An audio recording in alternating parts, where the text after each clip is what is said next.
After learning about macronutrients, the next step is to understand where to get these macronutrients from.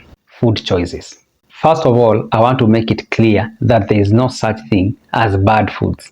Food is only good or bad depending on your goal. Some foods support weight gain and others support weight loss, but that does not mean they are good or bad. I group these foods in two groups. Group number one, nutrient-dense foods.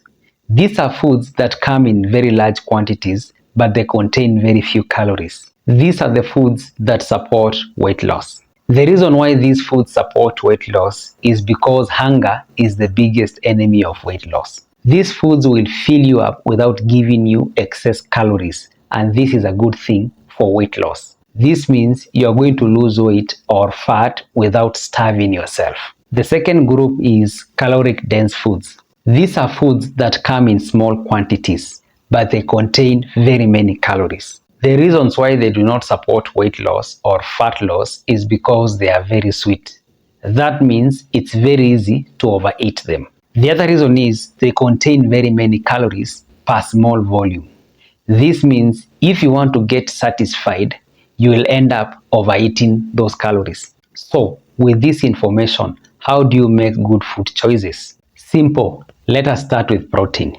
The best sources of protein are lean meats and eggs. Examples of lean meats are things like steak, pork tenderloins, and chicken breast. Other good sources of protein are things like eggs. But eggs also contain fats, so you need to be careful with them. If you're broke and you cannot access animal products for protein, you can use legumes, which I'm going to talk about in a bit. Let us go to fats. Fats are straightforward.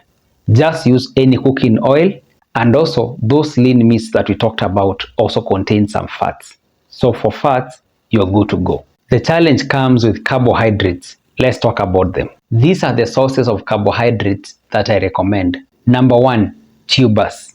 Tubers are things like sweet potatoes, Irish potatoes, arrowroots, cassavas, and such things.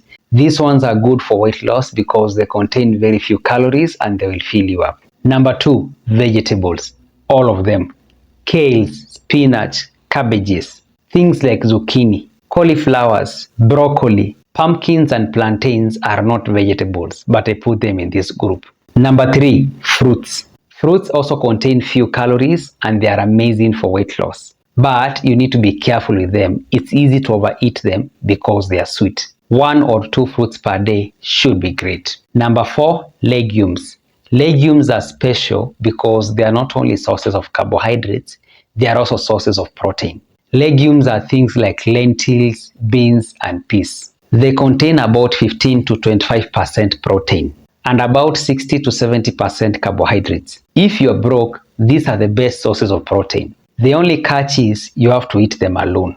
You just boil them, fry them, you can add some vegetables and eat them the way they are. No rice, no chapatis, nothing else. Just eat them alone because they will give you proteins and carbohydrates. The last sources of carbohydrates are grains, and this is where the problems are.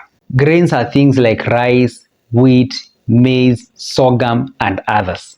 The problem with grains is they usually contain many calories per volume. Do not avoid them, but reduce them.